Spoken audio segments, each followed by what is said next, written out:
మీరే పొందుకోమని మా ప్రభువుని మా రక్షకుడైన యేసుక్రీస్తు దొరడుకుంటూ ప్రార్థన చేస్తున్నాం పరమ తండ్రి. ఆమె క్రీస్తునందు ప్రియటువంటి దేవుని బిడలారా, యేసుక్రీస్తు నామమున మీ అందరికీ వందనాలు తెలియజేస్తూ ఉన్నా. దేవుడు మనల్ని ప్రేమించి తన ఉచితమైన కృప, ఆయన ప్రేమ మన మీద అనుగ్రహింపచేసి మరొక నూతనమైనటువంటి పరిశుద్ధ వారంలోనికి దేవుడు మనల్ని ప్రవేశపెట్టాడు. అందును బట్టి దేవునికి కృతజ్ఞతాస్తులు చెల్లిస్తూ ఉన్నాం. గడిచిన ఆదివారపు దినాలలో మనము ఒక అంశం ధ్యానం చేశాం. వాగ్దానమా, ధర్మశాస్త్రమా, క్రీస్త, ఈ మూడు విషయాల గురించి మనము దేవుడు మనతో మాట్లాడిన రీతిని బట్టి మొదటిగా ఆయనకి కృతజ్ఞత స్తుతులు చెల్లిస్తూ ఉన్నాం. మొదటిగా వాగ్దానము, ఆ తర్వాత 430 సంవత్సరాల తర్వాత ధర్మశాస్త్రం, ఆ తర్వాత 2025 సంవత్సరాల కిందట ధర్మశాస్త్రం నెరవేర్చడానికి వచ్చినది క్రీస్తు. ఈ మూడు విషయాల గురించి మనము గడిచిన ఆదివారపు దినాల్లో ప్రస్తావన చేశాం. త్రిత్వంలోని 14వ ఆదివారంలోకి మనం వచ్చాం. ఈనాటి మన అంశం ఏంటంటే, ఆత్మానుసారముగా నువ్వు నడువు. ఆత్మానుసారంగా నడువు. దేవుని సృష్టి అంతటిలోని మానవుడిని ప్రత్యేకంగా దేవుడు తయారు చేశాడు. మానవుడు జంతు ప్రపంచానికి చెందినవాడు కాడు. సృష్టి మరియు సృష్టికర్త అనేటువంటి రెండు బలీయమైనటువంటి శక్తుల కలయిక ద్వారా మానవునికి నిర్మాణం అనేది అక్కడ జరిగింది. కనుక మానవ శరీరము నేలమట్టి, నేల నుంచి తీయబడిన మట్టి అయినప్పటికీ కూడా ఉన్నటువంటి పదార్థాలని, అక్కడ ఉన్నటువంటి పదార్థాలని ఉపయోగించి మానవ శరీరము చేయబడినట్లుగా మనము చూడగలుగుతున్నాం. అయితే కేవలం శరీరం ఒక్కటే కాదు, కానీ దీనిలో దేవుని ఆత్మ కూడా చేర్చినప్పుడే మానవుడు జీవించినటువంటి ప్రాణిగా మార్చబడ్డాడు. దేవుడు మట్టి ద్వారా ఒక బొమ్మని, ఆకారాన్ని చేస్తే ఆ ఆకారానికి జీవము అనేది లేకపోతే అతని మానవుడు అని పిలవలేము. కానీ ఈ ఆకారానికి జీవము అనేది కావాలి. సృష్టికర్త కలయిక ద్వారా మానవుడు ఈ లోకములో సృష్టించబడినట్లుగా మనము చూడగలుగుతున్నాం. సృష్టి అనగా నేల నుంచి తీయబడిన మట్టి, అది బొమ్మగా దేవుడు తయారు చేశాడు. సృష్టికర్తగా ఆయన ఆత్మ మనలో ఇచ్చాడు. కనుక మనము జీవించినటువంటి ప్రాణిగా మార్చబడ్డాం. కాబట్టి దేవుని బిడ్డలారా, మానవ శరీరము ఎలాంటిదంటే సృష్టి సంబంధమైనది ఈ శరీరం. రెండవది, సృష్టి సంబంధము కానిది దేవుని సంబంధమైనది ఆత్మ. ఈ రెండు కలయిక ద్వారా మానవుడు ఈ లోకములో జీవించడానికి ఉపయోగకరముగా ఉన్నాడు.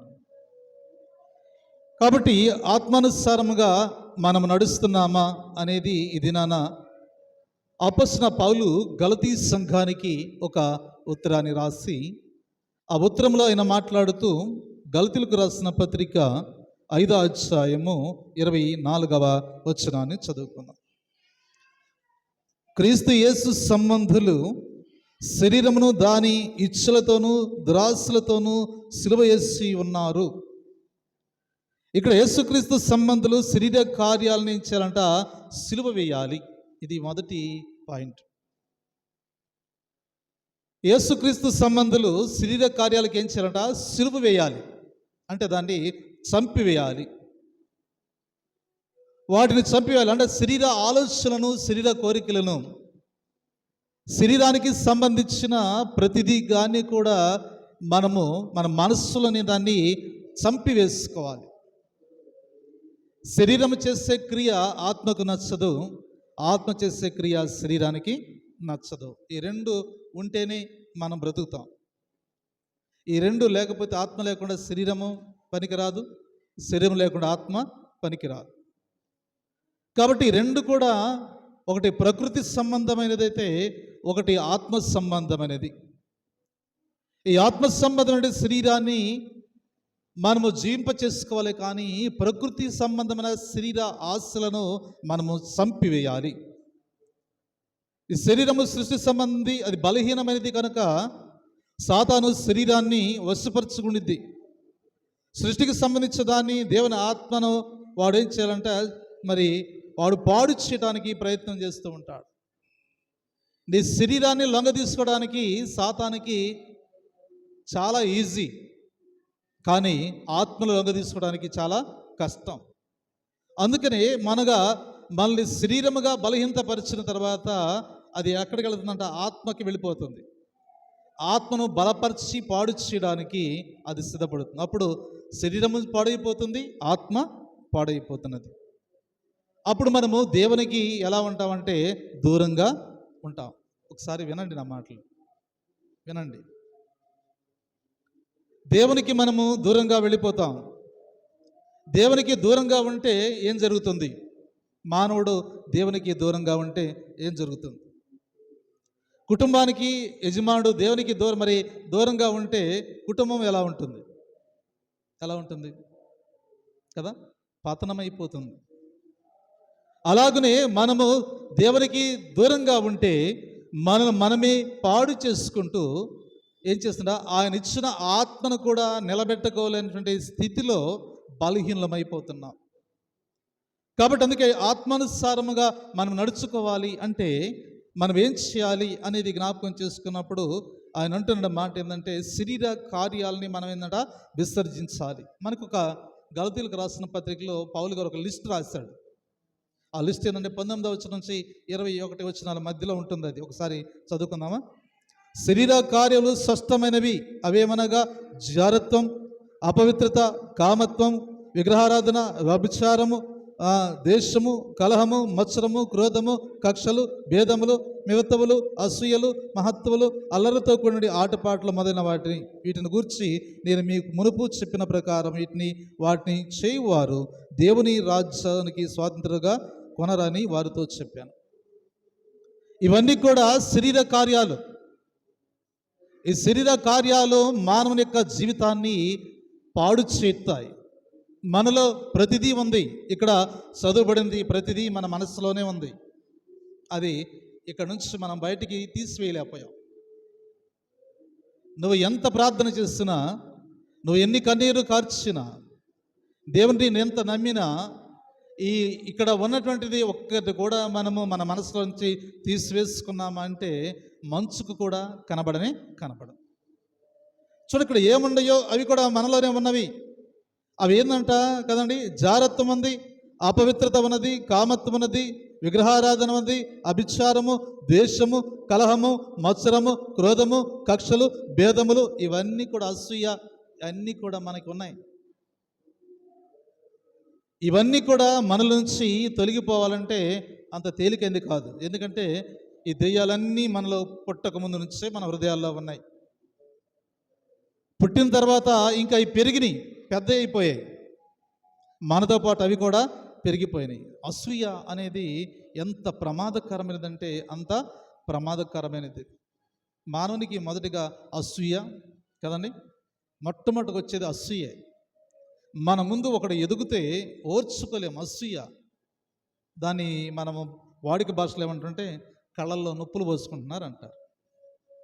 అసూయ అనేది మనకి కీడు తెస్తుంది, ఎదుటివాడికి కాదు కానీ మనకి కీడు తెచ్చి పెడుతుంది. అసూయ ఎముకలకు కుళ్ళును పుట్టిస్తుంది. ఎదుటి వ్యక్తి మంచిగా ఉండాలని కోరుకునే మనస్సు అది దేవుని మనస్సు. దేవుని మనస్సు నిజంగా మనం కలిగి ఉంటే మనకు అసూయ రాదు, కోపం రాదు, ద్వేషం రాదు, అబద్ధాలు మనం మాట్లాడం. ఎందుకంటే దేవుడు మనతో ఉన్నాడు, మనల్ని చూస్తున్నాడు. మనము మానవ జీవితంలో ఉన్నాము, మానవ శరీరాన్ని కప్పుకుని ఉన్నాము ఆత్మకి. కానీ ఆత్మ దేవుడు పెట్టినటువంటి భిక్ష. ఆ ఆత్మ దేవుని మాట వినలేకపోవడానికి గల కారణం ఏంటంటే శరీర క్రియలు మనలో ఉన్నంత కాలము ఆత్మ మన మాట వినదు.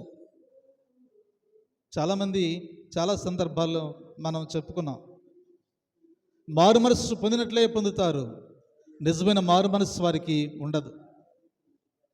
సిద్ధపాటు లేకుండా కదండి, మనస్సులో ద్వేషము అసూయ పెట్టుకుని సంస్కారంలో పాలు పొందుతారు.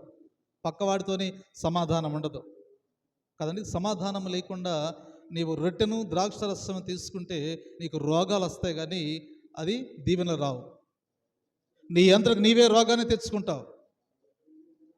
మనము ఒకరికొకరు సమాధాన పడాలి, ఒకరికొకరు మనము కలిసి బ్రతకాలి. ఎంతకాలము మనం బ్రతుకుతాము అనేది కాదు, కానీ బ్రతికినటువంటి కొద్ది దినము కూడా మనము దేవునిలో బ్రతికేటువంటి వారుగా మనం ఉండాలి. అందుకే శరీర క్రియలలో ప్రాముఖ్యమైన క్రియలు మనం చూస్తున్నప్పుడు ఆయన మాట్లాడుతున్నాడు. ఏమని మాట్లాడుతున్నాడు అంటే, యోహాను రాసిన మొదటి పత్రికలో మనకి 3 కనబడతాయి. అక్కడ 2:16 శరీర క్రియలు ఏమనగా లోకములో అనగా శరీరాశ, నేత్రాశ, జీవపు డంబం కదండి. శరీరానికి బహు కోరిక ఎక్కువ, చాలా కోరికలు ఉన్నాయి శరీరానికి. ఈ కోరికలు మనము ఈ కోరికలను దేనితో చూపిస్తున్నది? కళ్ళతో చూపించింది. శరీరం మామూలుది కాదు కదండి. శరీరంలో కోరికలన్నీ కూడా కళ్ళతో చూపించింది కదండి. అబ్బా ఎంత చక్కని చీర కట్టిందో, అలాంటిది నాకు కావాలి. నువ్వు కొంటావా కొనవా కదా. గొడవ పెట్టుకోవడానికి ముందెత్తునుంటారు కదా. కాబట్టి దేవుని బిడ్డలారా, అది శరీర క్రియ. శరీరానికి కావలసినవి సంపాదించుకోవడానికి మనము తాపత్రయపడతాం. దాని కొరకు ఎంత పనైనా చేయగలుగుతాం కదండి. పరిస్థితులు మనం అర్థం చేసుకోలేము. పరిస్థితులు అర్థం చేసుకుంటే శరీరాన్ని మనము లొంగ తీసుకోవచ్చు. పరిస్థితులు అర్థం కాకపోతే శరీరాన్ని మనము లొంగ తీసుకోలేము. కాబట్టి ఈ లోకంలో మొదటిగా ఏముందంటే శరీర ఆశ అంటుంది, ఆ తర్వాత నేత్రాశ. చూసిందల్లా నాదే కదా, చూసిందల్లా నాదే. నువ్వు ప్రార్థనకు వస్తావా? ఎవరు క్రొత్త చీర కట్టుకున్నారా వాళ్ళని చూడటానికి వస్తావా? దేవునితో ఉండాలి నీ మనస్సు, నీ చూపు, నీ తలంపు, నీ ఆలోచనలు. కానీ మన చూపు మన నేత్రాలు ఎలాగో ఉంటాయంటే అవి చాలా ఘోరమైన పాపము చేసేటువంటి నేత్రాలు. అందుకే చూపు ద్వారా, తలంపు ద్వారా, మాట ద్వారా, క్రియ ద్వారా దేవునికి మనము ప్రతిదినము వ్యతిరేకముగానే ఉంటున్నాము.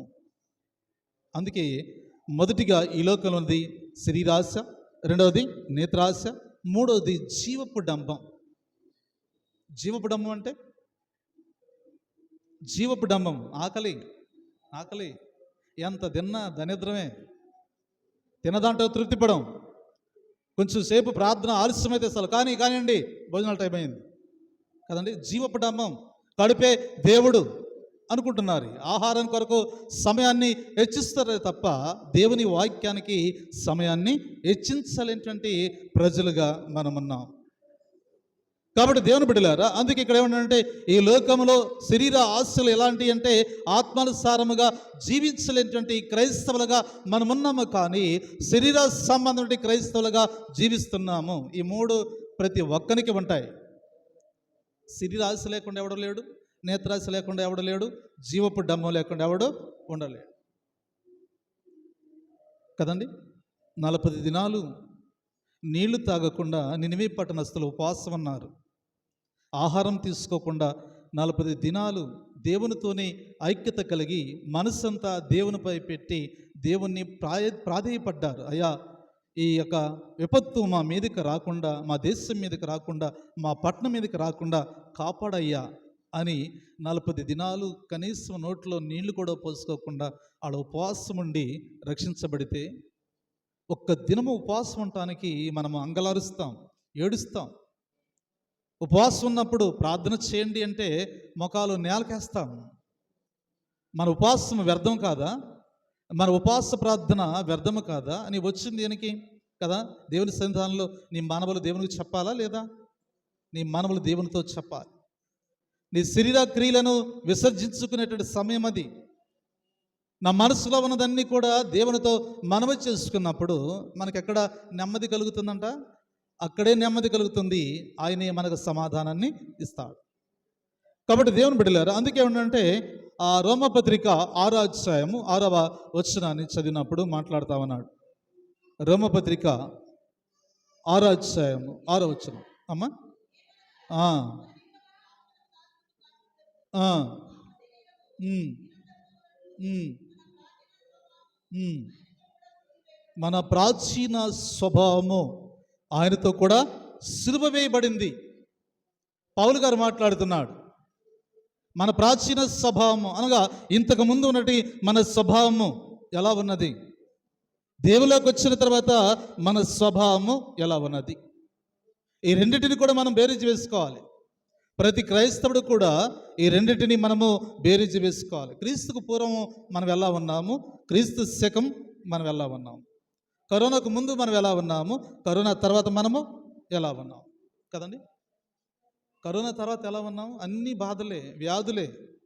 కరోనా ఎవరికైతే అటాక్ అయిందో వాళ్ళందరికీ సైడ్ ఎఫెక్ట్స్ ఉన్నాయి. బలహీనత ఇప్పుడు బయటపడుతూనే ఉన్నాయి. వ్యాక్సిన్ వేసుకున్న వాళ్ళకల్లా బలహీనత ఉంది, వేసుకోకపోయినా బలహీనత ఉంది. కరోనా ముందు చాలా ఆరోగ్యంగా ఉన్నాం, చాలా సంతోషంగా ఉన్నాం. కరోనా తర్వాత ఆరోగ్యాలన్నీ కూడా పోయినాయి. చిన్న పిల్లలకే షుగర్ రావటం ఏందండి? 18 సంవత్సరాల పిల్లవాడికి బీపీ రావటం ఏంటి? 18 సంవత్సరాల పిల్లవాడికి షుగర్ రావటం ఏంటి? ఎక్కడన్నా 60 సంవత్సరాలకి 70 సంవత్సరాలకి వచ్చే షుగర్ బీపీలు ఇప్పుడు యవ్వన కాలంలోకి వచ్చేస్తున్నాయి. అంటే ఎలాంటి స్థితి, ఎలాంటి ఆరోగ్యంతో మనం ఉన్నాము? అయినా ఆరోగ్యం కొరకైనా మనం ప్రార్థన చేస్తున్నామా, ఉపవాసం ఉండి అంటే అది లేదు. అందిన వరకు తింటున్నాం కదండి, ఒక ట్యాబ్లెట్ వేసుకుంటున్నాం, పడుకుంటున్నాం తప్ప ఈ రోగం వచ్చింది, ఈ రోగాన్ని స్వస్థపరిచేటువంటి వాడు ఆయనే. నీ వ్యాధి, నీ బాధను, నీ ఇబ్రుకును, నీ ఇబ్బందును దేవునితో ఏ దినమైనా ఉపవాసం ఉండి కన్నీరు కాల్చి నీ గృహంలోనే ప్రార్థన చేయగలిగితే చాలా దీవెన. ఒక్కరోజు పని దొరికితే చాలు పరిగెడతామే తప్ప ఉపవాస ప్రార్థన కూడా మానేసి ఎన్ని లక్షలు సంపాదించుంటారు మీరు చెప్పండి? ఎన్ని లక్షలు సంపాదించారు? ఎన్ని లక్షలు సంపాదించినా అవి మనకి గుప్పెడు భోజనానికే. కాబట్టి దేవుని బిడ్డలు, అందుకే మనం ఈ లోకంలో బ్రతుకుతున్న బ్రతికి కూడా మనది కాదు. నాదంటూ ఈ లోకంలో ఏదన్నా ఉన్నదా అంటే ఏమీ లేదు. నువ్వు బ్రతికిన మరి దినం మాత్రమే నీది. ఈరోజు నేను బ్రతికానంటే ఆ దినం నాదే. కానీ నాదంటూ ఈ భూలోకంలో ఏదైనా ఉన్నదా అంటే ఏదీ లేదని ప్రభువే చెప్పాడు కదండి. ఈ ఆస్తులు నాయి కాదా అంటే నీ ఎలా అవుతాయి? అది భూమిది, అది సృష్టిది, సృష్టికి వెళ్ళిపోతుంది. అయ్యా ఈ భార్య బిడ్డలు నా వాళ్ళు కాదా అంటే నీ వాళ్ళు ఎలా అవుతారు? వాళ్ళు నీ వాళ్ళు ఎలా అవుతారు? కొద్ది కాలం నీతో ప్రయాణం చేస్తున్నారు కదండి. ఒక స్టేజీ మీద ఒక నాటకంలో వేసిన పాత్ర లాంటి వారు వాళ్ళు. కొంతకాలం నీతో ఒక పాత్రను పోషిస్తారు, వాళ్ళు అవతలకు వెళ్తారు. నీదంటూ ఈ లోకంలో ఎవరు ఏమీ లేనే లేదు. నీకంటూ ఉన్నది ఏమైనా ఉందంటే అది నువ్వు జీవించిన కాలమే. నువ్వు ఎంతకాలము జీవించావు కాబట్టి ఈ కాలము నీదే, కానీ ఇంకా ఏది నీది కానే కాదు. కాబట్టి దేవుని బిడ్డలారా, అందుకే ఇక్కడ లేకుంటే ఈ శరీరం నాది కాదా అంటున్నాడు ఒక వ్యక్తి. ఈ శరీరం నీది ఎలా అవుతుంది? ఇది భూమిది కదా, భూమి నుంచి తీయబడింది కదా. ఈ శరీరం భూమికి కలిసిపోతుంది. మరి ఈ ఆత్మ నీది ఎలా అవుతుంది? అది నాది కదా అంటున్నాడు ఆయన. ఈ ఆత్మ నాది కదా, నేను ఇచ్చిందే కదా, అది నా దగ్గరకే వచ్చేస్తున్నది. నీదంటూ ఏమైనా ఉన్నదా? ఈ సంపాదన ఇవన్నీ కూడా నాయ అంటే నీ ఎలా అవుతాయి? ఇవి నీకంటూ ఏమీ లేనే లేదు. దేవుని బిడ్డలారా, శరీర ఆశలతో, శరీర క్రియలతో విలువైన జీవితాన్ని మనమే పాడు చేసుకు మనం బ్రతకడానికి కావాల్సిన దేవుడు ఇస్తాడు. నీకు ఏది అవసరమో నీవు మొరపెట్టకపోయినా దేవుడు నీకు ఇస్తాడు. ఇచ్చిన దాంట్లో తృప్తి పడాలి కదండి. గుప్పెడు భోజనం ఉంది చాలు, దాంట్లో సర్దుకోవాలి. ఇది చాలదు, ఇంకా కావాలంటే ఎలా వస్తుంది? ఉన్న దాంట్లో సర్దుకుంటే మనం చాలా గొప్పవారం. కాబట్టి దేవుని బిడ్డలు, అందుకే ఏంటంటే మీ ప్రాచీన స్వభావాన్ని విడిచిపెట్టేసేయాలి. మీ ప్రాచీన స్వభావాన్ని విడిచిపెడితే నువ్వు క్రీస్తు కూడా బ్రతికి ఉంటావు అని చెప్తున్నా. క్రీస్తు కూడా బ్రతికి ఉంటావు.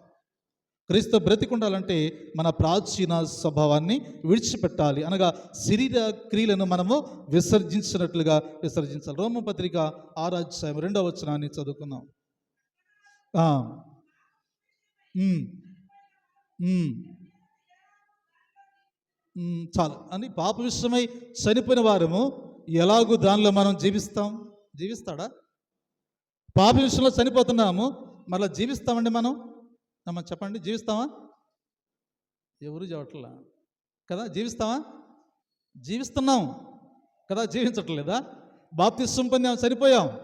ఇప్పుడు దేవుని సన్నిధికి వస్తున్నామా కదా, జీవించట్లేదా? ఎలా జీవిస్తున్నాం? లోకంలోనే జీవిస్తున్నాం, మళ్ళా పాపంలోనే జీవిస్తున్నాం. కాబట్టి దేవుని బిడ్డలారా, ఎవడి స్వభావాన్ని వాడు మార్చుకోలేడు. దేవుని బిడ్డలారా, అందుకే అంటే పాపంతో విషయమై చనిపోయాము, కానీ మరలా జీవిస్తున్నాం. ఎలా జీవిస్తున్నాం? తాత్కాలికమైన బాప్తిస్మ పొందుతున్నామే తప్ప పరిపూర్ణ బాప్తిస్మలోనికి మనము వెళ్ళటం లేదు. దేవునిలో పూర్తిగా మనము చనిపోవాలి, ఆ తర్వాత మరలా తిరిగి బ్రతికించబడాలి, దేవునిలో బ్రతికించబడాలి. అందుకే పౌలు భక్తుడు మాట్లాడుతున్నాడు, జీవిస్తున్నది నేను కాదు, క్రీస్తు నాలో జీవిస్తున్నాడు. నేను చనిపోయా, నా పాప విషయమై నేను చనిపోయాను. ఇప్పుడు నేను జీవిస్తున్నది ఎవరంటే, ఈ జీవితము ఎవరిదంటే ప్రభుదే. నాలో జీవిస్తున్నది ప్రభువే, నేను కాదు. నేను ఎప్పుడో చనిపోయా అని చెప్తున్నాడు పౌలు గారు. మనము కూడా ఎప్పుడో చనిపోవాలి, కానీ ఇప్పుడు జీవిస్తున్న మనము దేవునిలో దేవుడే మనలో జీవింప చేస్తున్నాడు. అంటే యేసుక్రీస్తు సంబంధులుగా ఉన్నటువంటి మనము దేవుని సన్నిధానంలో ఎలా ఉండాలంట? యేసుక్రీస్తు సంబంధాలు శరీర కార్యాలకి ఏంటంట? సిలువ వేయాలి.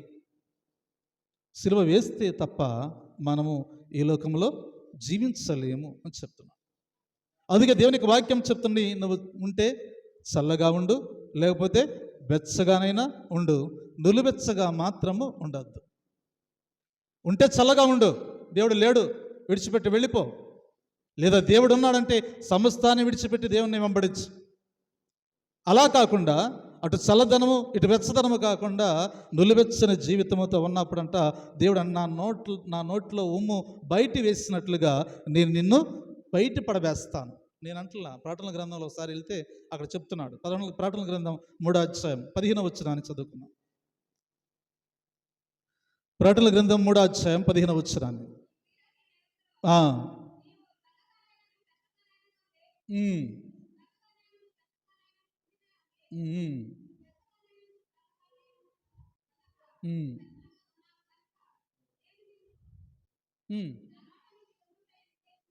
చాలు కదని నా నోట నుంచి ఉమ్మి బియ్య ఉద్దేశిస్తున్నాను. సగం సగం, మన విశ్వాసం సగం, మన భక్తి సగం, మన ప్రార్థన సగం. అటు సగం ఇటు సగం, అటు సగం ఇటు సగం. ఇలా సగ భాగాలు కాదు దేవుడు కోరుకున్నది. పరిపూర్ణముగా దేవుణ్ణి నమ్మాలి. దేవుని నమ్మితే దేవుడు కార్యాలు మన పట్ల చేయడానికి సిద్ధంగా. రెండవ విషయాన్ని జ్ఞాపకం చేస్తున్నాడు. లూకాసు వార్త 17:12 శరీర స్వస్థత పొందారు కానీ ఆత్మఫలాలు పొందలేకపోయారు. రెండో పాయింట్ ఏమన్నా శరీరానికి స్వస్థత పొందారు కానీ ఆత్మఫలాలు పొందలేకపోయారు. లూకాసు వార్త 17:12 చదువుకుందాం. 12 ఆయన ఒక గ్రామానికి వెళ్ళిచుండగా 10 మంది కుష్ఠి రోగులు ఆయనను ఎదురుగా వచ్చి దూరముగా నిలిచి, యేసు ప్రభువా, మమ్మను కరుణించమని కేకలు వేసిరి. చాలు చూడండి, ఇక్కడికి 10 మంది కుష్ఠి రోగులు వస్తున్నారు. పాత నిబంధన కాలంలో కుష్ఠి వ్యాధి కలిగిన వాడిని పళ్ళెం ఎలుపల ఉంచేవాడు. వాళ్ళు గ్రామంలోకి రావడానికి వీల్లేదు. నేను అన్నది అర్థమవుతుందా మీకు? పళ్ళెము వెలుపల, పళ్ళెం అంటే ఏంటి అమ్మా?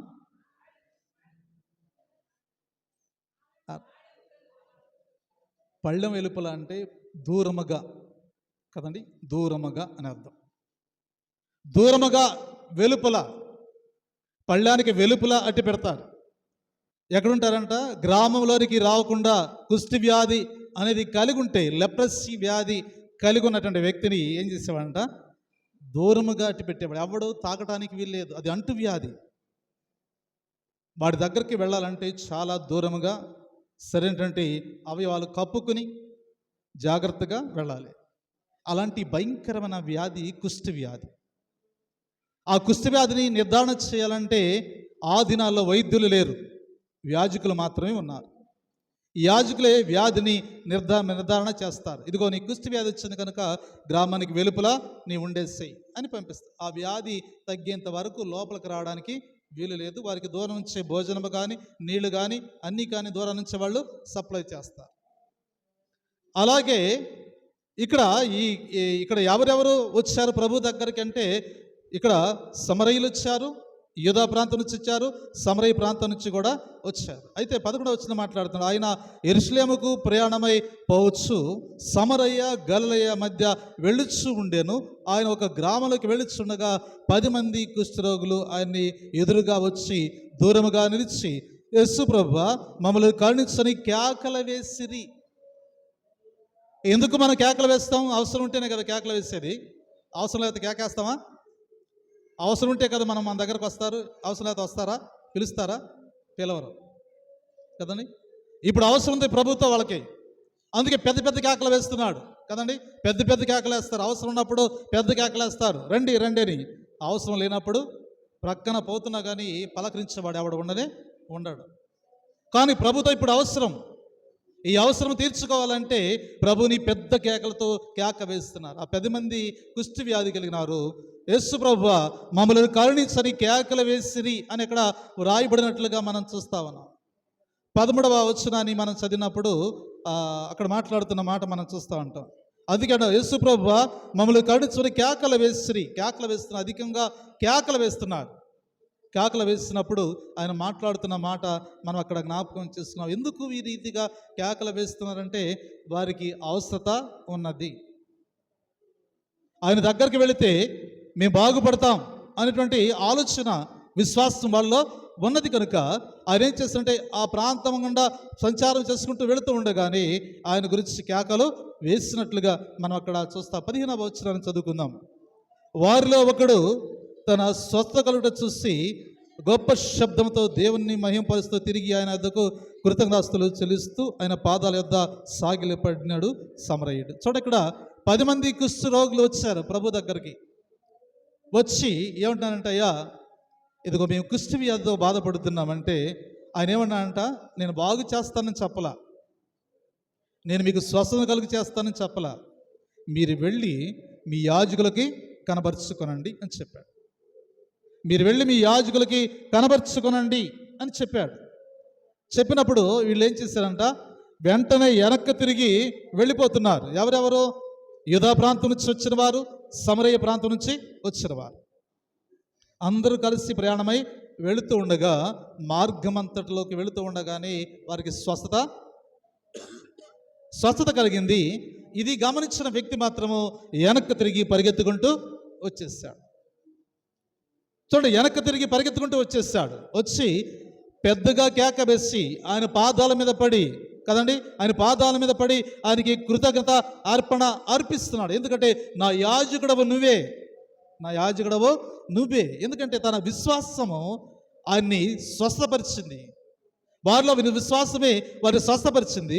వారు వెనక్కి తిరిగి వచ్చారు. కృతజ్ఞత కలిగిన వాడు ఎవడైనా ఉన్నాడంటే ఇతడు అంటరాని వాడు, సమరయుడు, ఒక అన్యుడు ప్రభు పాదాల దగ్గరకు వచ్చి ప్రాధేయపడుతున్నాడు. అయ్యా నువ్వు చేస్తున్నటువంటి మేలుకు నేనేమి చెల్లించాలి అని చెప్తున్నాడు. కాబట్టి దేవుని బిడ్డలారా, ఈ సమరయుడు అంటరాని వాడు, ఒక అన్యుడు ప్రభు దగ్గరకు వచ్చినప్పుడు ప్రభు మాట్లాడుతూ ఆ తమ్మండుగురు ఎక్కడ అంటున్నాడు. ఆ తమ్మండుగురు చెప్పండమ్మా ఎక్కడ? ఆ తమ్మండుగురులో మీరందరూ ఉన్నారేమో, లేకపోతే నేను కూడా ఉన్నానేమో, అనగా విశ్వాసఘాతుకులుగా ఉన్నామేమో, దేవుడు చేసిన మేలును మర్చిపోయేటువంటి వారుగా మనం ఉన్నామేమో ఒకసారి ఆలోచన చేసినప్పుడు ప్రభు అడుగుతున్నటువంటి మాట అదే. ఆ తమ్మండుగురు ఎక్కడ? ఆత్మఫలాలు లేనటువంటి వారుగా వారు ఉన్నారు. శరీర స్వస్థ పొందారు కానీ వారిలో ఆత్మఫలాలు లేవు. కానీ ఈ సమరయుడు శరీర స్వస్థ పొందాడు కానీ ఆత్మఫలాలు ఉన్నాయి కాబట్టి ప్రభు దగ్గరికి వచ్చేసాడు. ఆయనలో ఏముందంట? ప్రేమ, ఏముందంట? ఆత్మఫలం గల్తీలకు రాసిన పత్రికలో చదువుకున్నాం 24వ వచనంలో, 5వ అధ్యాయము 24వ వచనం ఒకసారి చదువుకుందామా? అయితే ఆత్మఫలాలు ఏమనగా ఉమ్, ఉమ్, ఉమ్, ఉమ్, ఆశా నిగ్రహం. చూడండి, ఇక్కడ ఏమంటే అది చక్కని మాట మాట్లాడుతూ ఉన్నాడు. ఆత్మఫలములు ఏమనగా అన్నప్పుడు 22వ వచనంలో, అయితే ఆత్మఫలములు ఏమనగా ప్రేమ, సంతోషము, సమాధానము, దీర్ఘశాంతము, దయాళత్వము, మంచితనము, విశ్వాసము, సాత్వికము, ఆశా నిగ్రహము. ఎన్ని ఫలాలు ఉన్నాయి? ఎన్ని ఉన్నాయి? 9 ఫలాలు ఉన్నాయి. ఈ ఫలాలు ఉండబట్టి సమరయుడు ఎక్కడికి వచ్చాడు? ప్రభు దగ్గరికి వచ్చేసాడు. ఆత్మఫలాలు పొందుకున్నాడు. శరీరానికి స్వస్థత వచ్చింది, కానీ ఆత్మఫలాలు పొందుకోకుండా వారు ప్రయాణమై వెళ్ళిపోయారు. కానీ ఆత్మఫలాలు పొందుకోవడానికి మరలా తిరిగి ఈ ఈ అన్యుడు ప్రభు దగ్గరికి వచ్చిన సందర్భాన్ని అక్కడ మనము జ్ఞాపకం చేసుకుంటున్నాం. కాబట్టి దేవుని బిడ్డలారా, అందుకే అన్నాడు, నీ విశ్వాసమే నిన్ను స్వస్థపరిచింది అని చెప్పాడు. నీ విశ్వాసం నిన్ను స్వస్థపరిచింది. ఆ అన్యుడితో దేవుడు మాట్లాడుతున్న మాటలు అవే.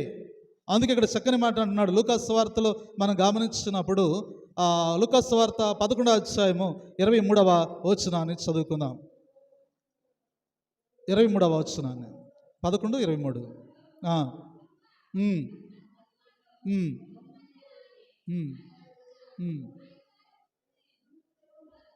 అమ్మా 23వ వచనం లూకాసు సువార్త 11. నా పక్షమున ఉన్నవాడు నాకు విరోధి.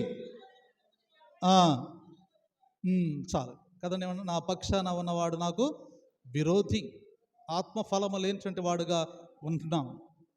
మనలో ఆత్మఫలాలు ఉన్నవా? తొమ్మడుగురులాగా మనం కూడా అవసరం తీరిపోయింది, వెళ్ళిపోయాం. దేవునితో అవసరం లేదు ఇక్కడ మనకి. ఎప్పుడు అవసరం వచ్చింది? మన సంఘంలో, మన కుటుంబంలో పెళ్ళిళ్ళు వచ్చినప్పుడు, లేకపోతే ఇంకేమైనా కార్యాలు వచ్చినప్పుడు మాత్రమే సంఘం అవసరం. అప్పటిదాకా సంఘానికి రాము. ఆత్మఫలాలు లేవు, అవసరం తీరిపోయింది, వెళ్ళిపోయాం కదండి. దేవుని దగ్గర మనం పొందుకోవాల్సిన అన్నిటినీ కూడా పొందుకుని వెళ్ళిపోయాం. మనం కూడా చాలామంది అంటే బిడ్డలు లేనప్పుడు అంగలార్చి ఏడ్చి దేవాలయాన్ని విడిచిపెట్టరు. బిడ్డలు కలిగిన తర్వాత అసలు ఇవి రానివ్వట్లేదండి, చర్చిలోకి బాగా అలర చేస్తున్నాడండి అనుకుంటూ ఉంటాం. ఎప్పుడైనా సరే దేవునికి ప్రతినిత్యము కృతజ్ఞత చెల్లించాలి. నువ్వు చేస్తున్న మేలుకి నేనేం చెల్లించాలి? దావీదు భక్తుడు మాట్లాడుతున్నాడు, రక్షణ పాత్రను పుట్టుకుని యెహోవా నామం పేరిట నేను ప్రార్థన చేస్తున్నాను. ప్రార్థన చేయాలి ప్రతి నిత్యము కూడా. ఆయన సన్నిధానంలో నీకు ఇచ్చిన బహుమానము కొరకు, నీ అవసరాలు తీర్చిన కొరకు ప్రతి నిత్యము కృతజ్ఞత కలిగి ఉండాలి. మనం దేవునికి ఎప్పుడు కృతజ్ఞత కలిగి ఉన్నాము. ఈ 9 కృతజ్ఞత కలిగి ఉన్నారా? కృతజ్ఞత లేని వారుగా ఉన్నారా? కృతజ్ఞత హీనులుగా ఉన్నారు. అవసరం తీర్చుకున్నారు, వెళ్ళిపోయారు, కానీ ఆరాధించలేని వారుగా ఉన్నారు. ఆత్మఫలాలు పొందుకోలేని వారుగా వారు ఉన్నారు. అంటే ఆత్మఫలాలు పొందుకునేటువంటి వారుగా మనం ఉండాలి. దేవుని బిడ్డలారా, అందుకే శరీర ఆశలను, క్రియలను మనం ఇచ్చారంట చంపివేస్తే మనం ఎలా బ్రతుకుతామో తెలుసండి? ఆత్మానుసారంగా మనం బ్రతుకుతాం, ఆత్మానుసారంగా మనం నడుస్తాం. శరీరము శరీరము శరీరము అని మురిసిపోతున్నాం, కానీ ఇది మన్నైపోతుందనేది మనందరికీ తెలుసు. 50-60 సంవత్సరాలు వచ్చిన తర్వాత ఈ రూపము, ఈ అందం మనకు ఉంటుందండి? ఉండిద్దా? ఇవన్నీ కూడా జారిపోతాయి.